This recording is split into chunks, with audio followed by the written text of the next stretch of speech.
Oh, it's a cloudy, breezy Outer Banks early fall day.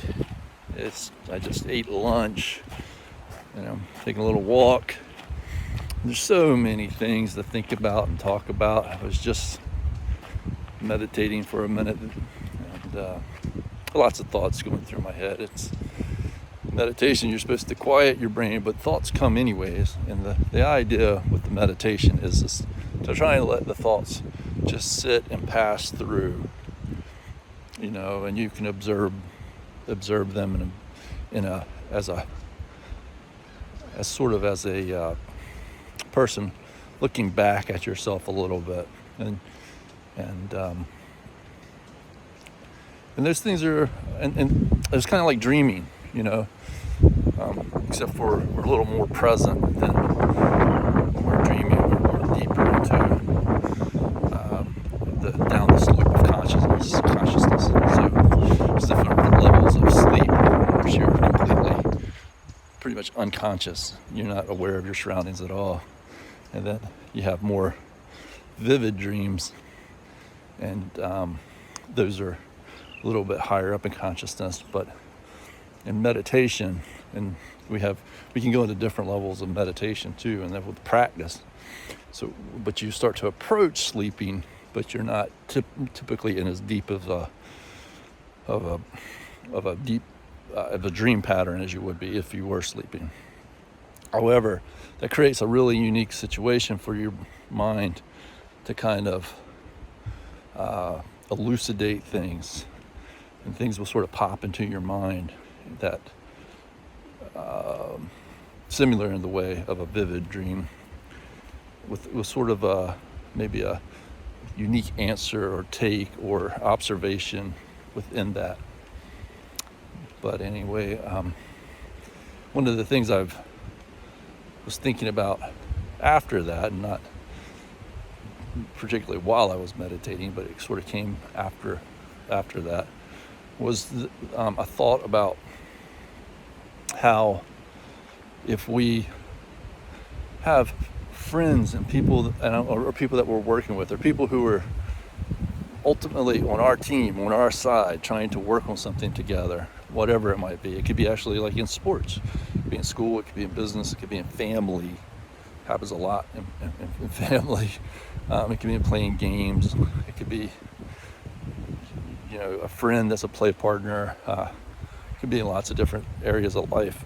As you get older, particularly in business and things like that, and in careers, because it takes up a big portion of our time. We have these people who are on our side, so to speak. They want to see the best for you, and we kind of know that. And depending on the kind of person that we are and our personality types, we might be more gregarious, meaning very friendly, and we feel like everybody's on our side. And sometimes you can be too gregarious and be kind of blind to the fact that not everybody is as much of your friend as you think that they are. And then on the other side, there's another extreme to that, and that is we can often be very skeptical or pessimistic, and think that more people are leery or paranoid, and think that more people are against us than they are. It goes on both ways, and it's good. And that's what mindfulness and being present, it can help you do. It can kind of help you find a more central balance between any kinds of extremes, not just that extreme, but lots of kinds of extremes.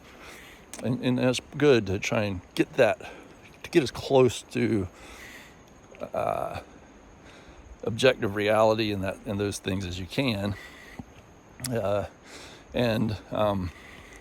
One of the things, though, with that is that very short-term stresses, meaning, and which could be anything. It could be anything from a stress that is happening outside of the project or the work that you're doing.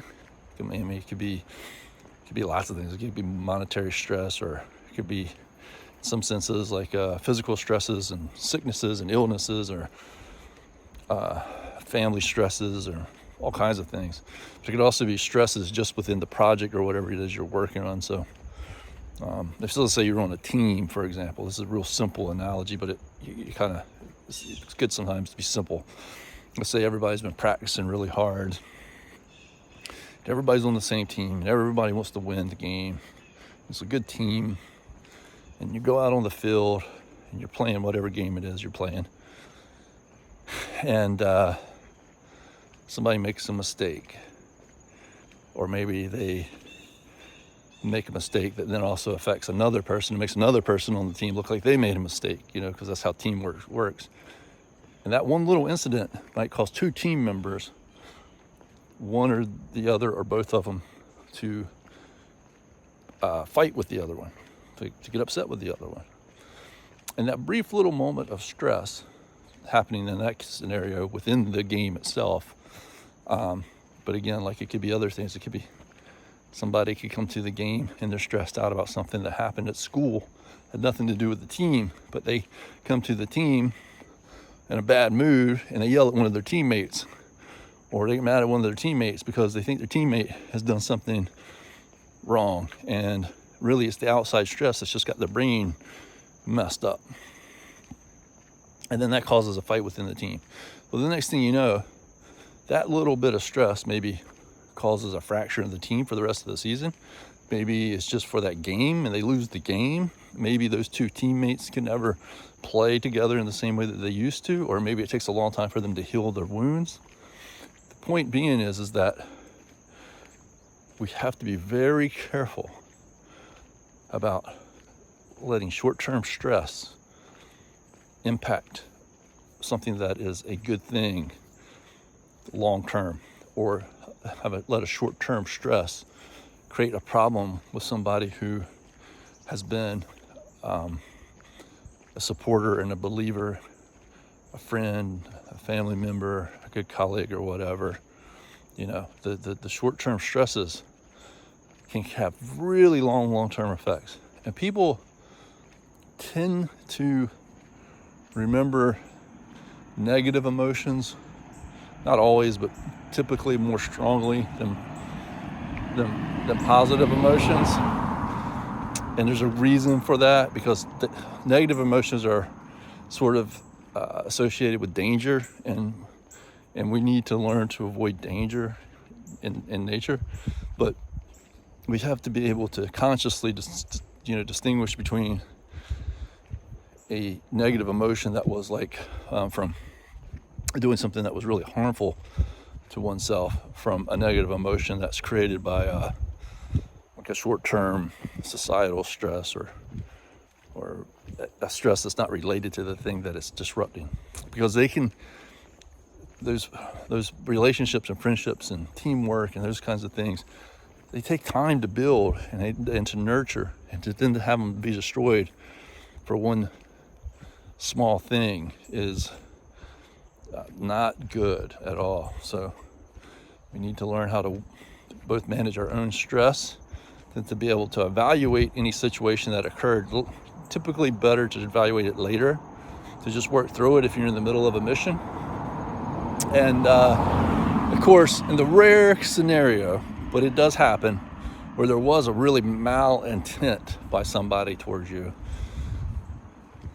you got to be able to stop and be analytical about the situation and decide if now's the time to try to address that. If it is, like if it's some real serious situation where if it keeps going on, it's going to really harm people and cause danger, then you might have to take immediate action, or to work through the process and then to evaluate the situation when you're in a more calm, peaceful, setting, and you can figure out how you're going to deal with that kind of situation. But most of the time in life, if you've developed relationships with people and it's working well, and even if you have disagreements and you're not always on the same page, it's usually a very valuable thing to have those kinds of friends and allies and people that you can work with well, or at least work with well enough. And not every relationship's going to be perfect. Like some are going to be better than others, but if they're generally a positive together. You're working positively together in a good direction. Those things are very valuable and hard to create instantaneously, but they can be, if we're not careful, torn down instantaneously by a small little, what's in hindsight will look like small little stresses and silly things even, or sometimes they're serious things, but they're not the things but they were misinterpreted or whatnot. So you need to be able to really practice having a level head is a common word for that. Have a level head. Don't let yourself get. This is easier said than done. I mean, I'm talking to anybody, not just saying you, me, whoever.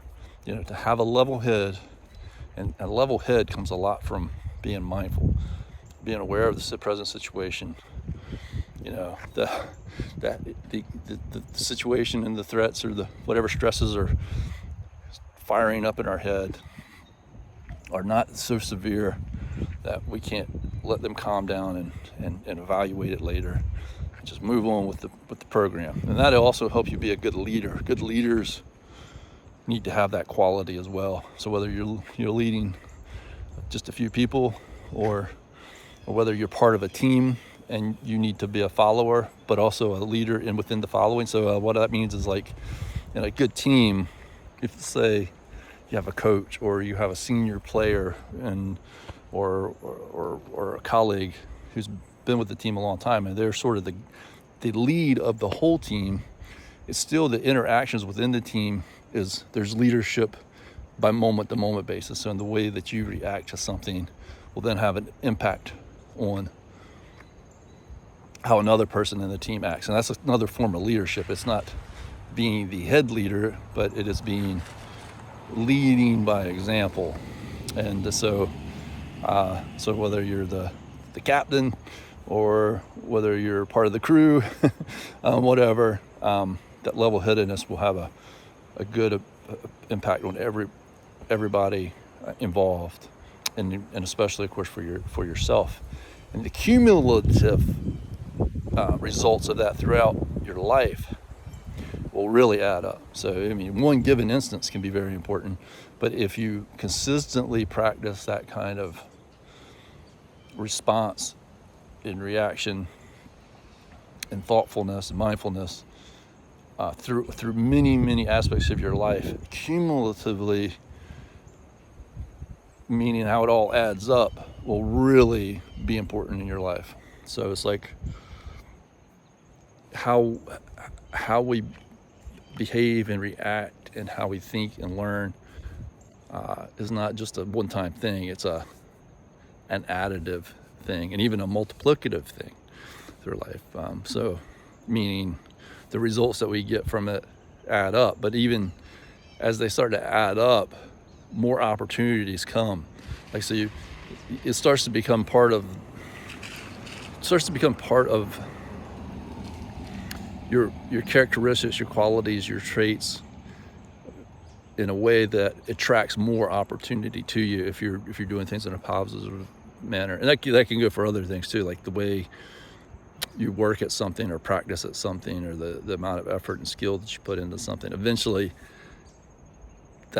you will become seen for whatever it is, as a person who has good qualities in that area, and so more opportunity will come. It won't just be one and then another and another. It might be like one and then three, then six, then and on a way that way. But how we react to short-term stresses is very important, and not allowing them to disrupt long-term positive aspects of life and relationships. It's very important.